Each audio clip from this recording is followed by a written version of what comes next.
উদ্দেশ্যে দু একটি কথা আমি শুরুতে বলেছিলাম যে সবই কালাম। এখানে গান কথাটা আগে বলেছি, বলবো না। কালাম, সুর দিয়ে কালাম আর সুর ছাড়া। প্রথমে আমি যে কথাগুলো বলেছিলাম সেটাও একটা কালাম ছিল, সেটা সুর ছাড়া। এখন সুরের মাধ্যমে চেষ্টা করবো। আপনারা আসলে, আমি আগেও বলেছি বাবাজিরা, আমি কোনো শিল্পী না, আমি গান ভালোবাসি। এখন ওদের সবার অনুরোধে আমি প্রথমে, যেহেতু আমার এই মাজনী সাহিত্যের কালাম করেছে, ও বোধহয় সাহিত্যের কালাম করেনি, লালন সাহিত্যের কালাম অন্য সাধকের কালাম করেছে। তা আমি লালন সাহিত্যের একটি কালাম করবার চেষ্টা করছি, আপনারা ক্ষমা সুন্দর দৃষ্টিতে দেখবেন। আর বাবাজিরা যারা যন্ত্রসঙ্গীতে আছেন, আপনাদের অনুরোধ জানিয়ে, আমার তালবোধ খুবই কম, আপনারা নিজ গুণে চালিয়ে নেবেন আর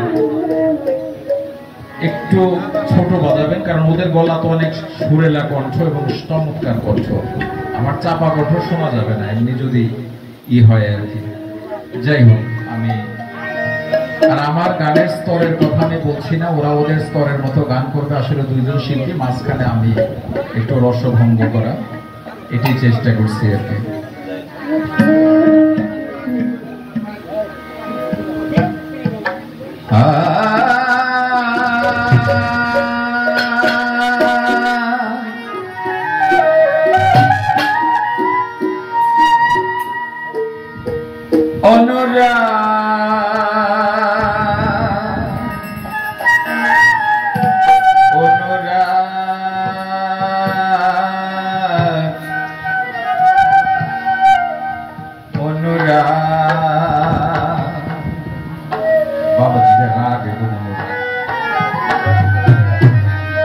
আমাদের এই মানব দেহে দুটো সত্তা, একটা রাগ, একটা হচ্ছে অনুরাগ। রাগ হচ্ছে যেটাকে আমরা আরেকটা বাংলায় বলতে পারি ক্রোধ, যেটা ধ্বংস নিয়ে আসে, যেটা আপনার, যে আমাদের দেহে যে 6টা ঋতু রয়েছে, কাম, ক্রোধ, লোভ, মোহ, মদ, মাৎসর্য, তার সেই ক্রোধটা হচ্ছে রাগ। এটা মানুষকে ধ্বংসের দিকেই নিয়ে যায়, এখান থেকে কোনো প্রাপ্তি নাই, কোনো লাভ নাই। আর যে কথাটা সাধক এখানে যেটা বললেন, এই রাগ হচ্ছে অনুরাগ। সেটা কি? সেটা হচ্ছে ইংরেজিতে যাকে বলবো আমরা স্ট্রং ডিটারমিনেশন। অর্থাৎ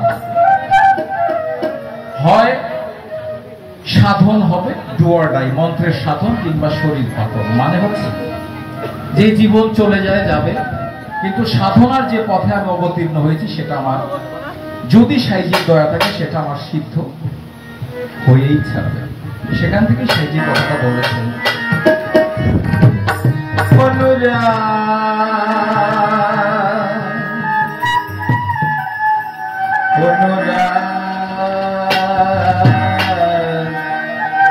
নইলে কি সাধনে হয়,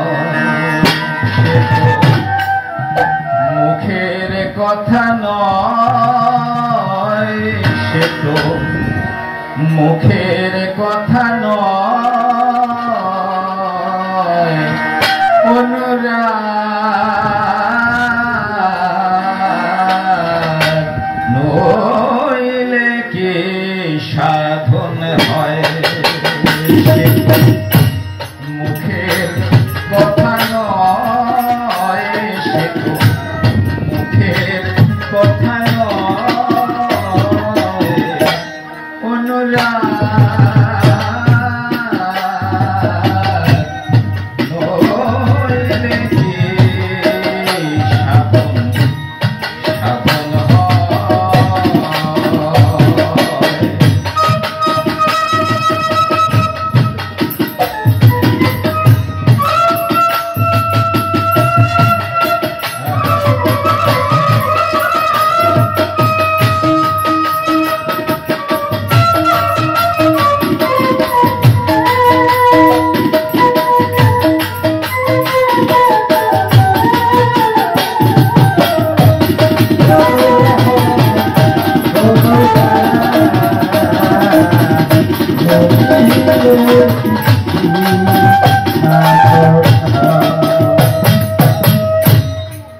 বনের পশু হনুমান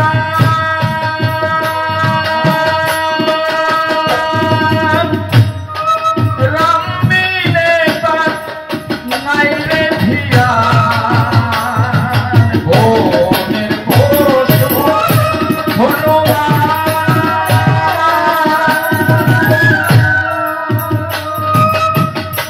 রাম বিনে তার নাই রে ধিয়ান পট্ট মনে মোদে নয়ন পট্ট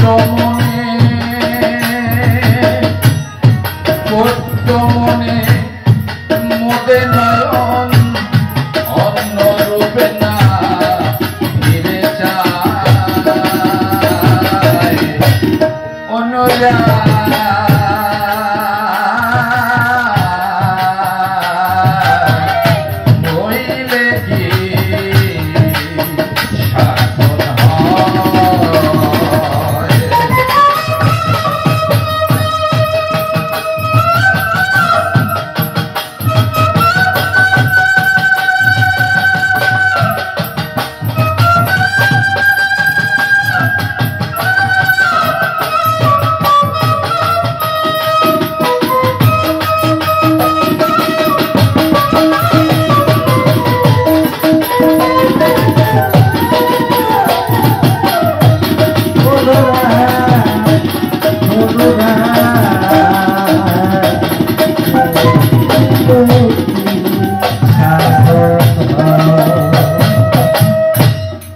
তার প্রমাণ দেখ চাতকের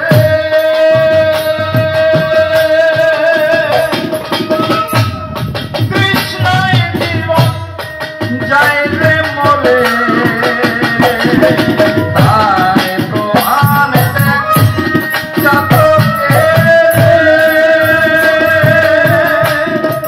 আসতে বাবাজিরা চাতক পাখি যাকে সাধুশাস্ত্রে বলা হয় ত্যাগী পাখি যার ত্যাগের নমুনা এই সাধুশাস্ত্রে লিপিবদ্ধ হয়েছে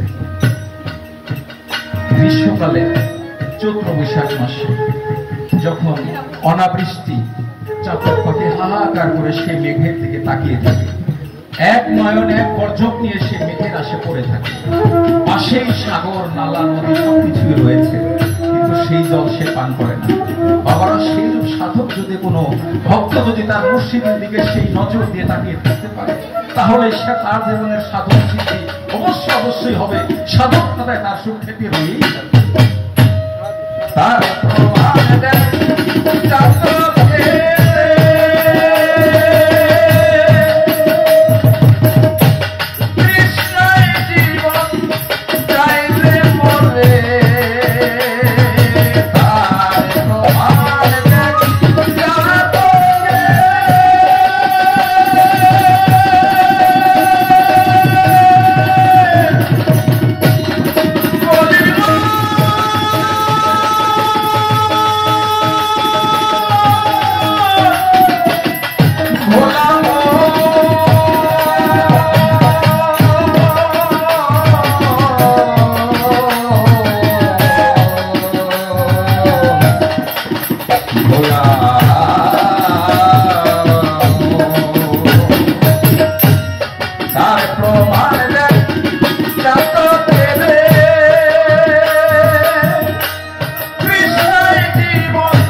রামদাস মসজিদ ভক্তিতে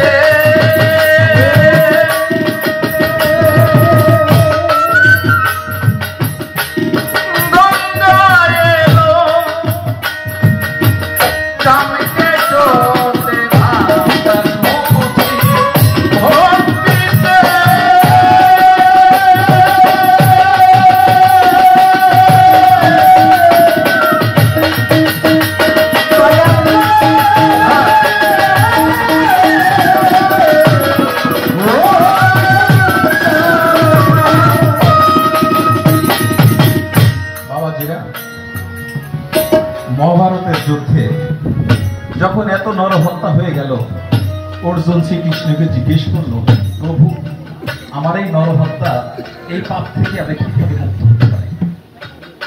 এখানে পাঞ্জশালীর একটা গানের মধ্যে এই রামদাস মসজিদ কথাটা উল্লেখ করা আছে। তখন প্রভু বলেছিলেন যে অর্জুন, তোমাকে একজন বৈষ্ণব সেবা দিতে হবে, একজন বৈষ্ণব সেবা দিতে হবে। মহারাজ অর্জুনের মনে একটু অহংকার দেখা দিল যে আমি এত বড় একজন বাদশাহ, আমাকে বলে একজন বৈষ্ণব সেবা দিতে হবে। আমাকে কেন বললো না যে এই রাজ্যের সমস্ত বৈষ্ণব তোমাকে সেবা দিতে হবে, আমাকে একজন বৈষ্ণব সেবা দিতে হবে? মনে একটু অহংকার। প্রভু জানতে পেরেছে বাবা যে অহংকার থাকতে তো হবে না। প্রভু বুঝতে পেরেছে যে অর্জুনের মনে একটু অহংকার হয়েছে, যে আমাকে মাত্র একজন বৈষ্ণব সেবা দিতে হবে। যাই হোক, তো উনি প্রভুকে বললেন যে প্রভু, এই দেশে কত বৈষ্ণব রয়েছে, আপনি কেন আমাকে শুধু একজন বৈষ্ণব দিয়ে আমাকে এত ছোট কাজ দিলেন? প্রভু বললেন, অর্জুন সারা রাজ্য তুমি খুঁজে দেখো, আমি কয়েকটা বৈশিষ্ট্য বলে দিই বৈষ্ণবের। বাবা এত কথা এখানে বলা সম্ভব হবে না, বৈষ্ণবের বৈশিষ্ট্য অন্যদিন যদি সময় হয় আলোচনা করবো। এই কটা গুণ যদি কারো মধ্যে দেখো তাহলে তাকে বৈষ্ণব অভিহিত করতে পারবো। এখন অর্জুন যার কাছেই যায়, সেই যে প্রভু যে গুণাবলীর কথা বলে দিয়েছে, সেই গুণাবলীর লোক আর খুঁজে পায় না, বিফল মনোরথ হয়ে ফিরে এসেছে। ফিরে এসে বলছে, প্রভু আমি তো একজন বৈষ্ণব খুঁজে পেলাম না।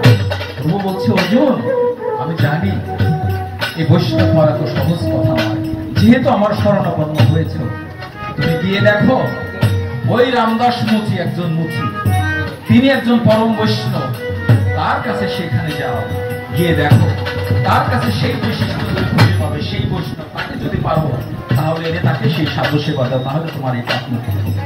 বাবাজি সেই বৈষ্ণব সেবা কিন্তু বন্ধ হয়নি। আর যদি পারেন, যদি কেউ সেই বৈষ্ণব খুঁজে একদিন বৈষ্ণব সেবা দিন, তাহলে আপনার জীবনের সমস্ত সেই কথা মাফ হয়ে যাবে। জয় সকল সাধু। সেই বৈষ্ণব খুঁজে দেখেন, যদি পারেন কোথাও সেই বৈষ্ণব আমার মতো না দাঁড়ান, সে ভাগ্য হয় নেই বাবাজিরা। যদি আপনাদের কারো ভাগ্য হয়, সেই বৈষ্ণব যদি মেলে আপনাদের মতো সাধুগুরুর কৃপা হয়ে যদি সেই বৈষ্ণব সেই জাহান আপনার সহজ হয়ে যাবে। রামদাস মসজিদ ভক্তিতে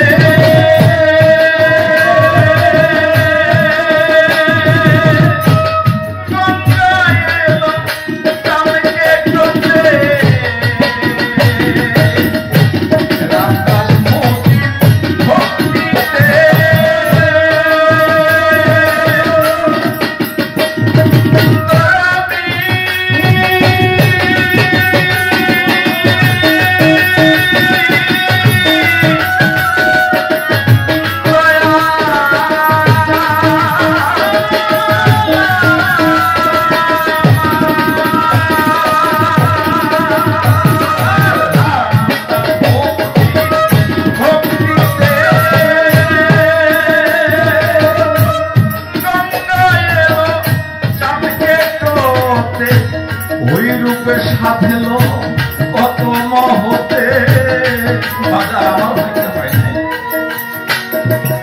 করে বলছি ওই রূপে সাধেলো, ওই রূপে সাধেলো, ওই রূপে সাধেলো কত মহতে, লালনে কোলে কোলে অনুরা